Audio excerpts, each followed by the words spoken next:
আসসালামু আলাইকুম রহমতুল্লাহি ওয়া বারাকাতুহু। আজকে একটা নিউজ দেখলাম যে আয়নাগর এবং বিএনপির 15 বছর যে নির্যাতিত শিকার হয়েছে এগুলো নিয়ে অনেক মুভি হবে। তো আয়নাগর যে তৈরি করার পিছনে তো আওয়ামী লীগ দায়ী, শেখ হাসিনা দায়ী।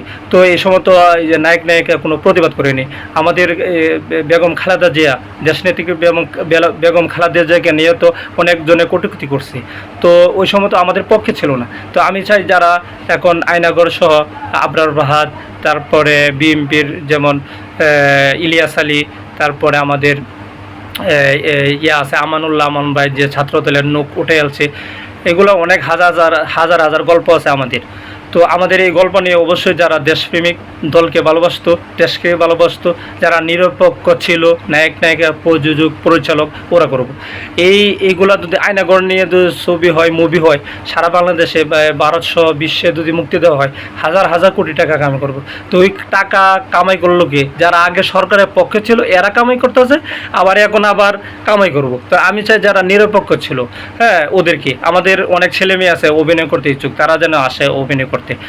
অথবা বিভিন্ন ভার্সিটির ছেলে মেয়ে আছে, তারাও অভিনয় করব।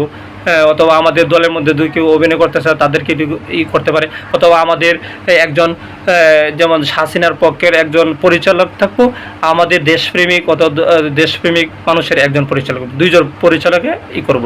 আর একজন নায়িকা, একজন নায়ক, হ্যাঁ, এর মধ্যে একজন হাসিনার পক্ষে থাকবো আর একজন থাকবো আমাদের এই দেশপ্রেমিক, দলপ্রেমিক, হ্যাঁ, বিএনপি যারা।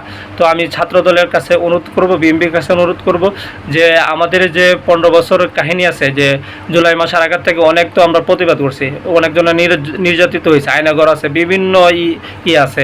তো এইগুলো নিয়ে দুই মুভি হয়, নাটক হয়, তা ওয়েব সিরিজ হয়। অবশ্যই যারা দেশপ্রেমিক, যারা আগে হাসিনার পক্ষে ছিল না, ওদেরকে যেন প্রাধান্য দেওয়া হয়। আমার এটাই চাওয়া, নাহলে আমি প্রতিবাদ করেই যাব। হ্যাঁ, আসসালামু আলাইকুম রহমতুল্লাহি ওয়া বারাকাতুহু।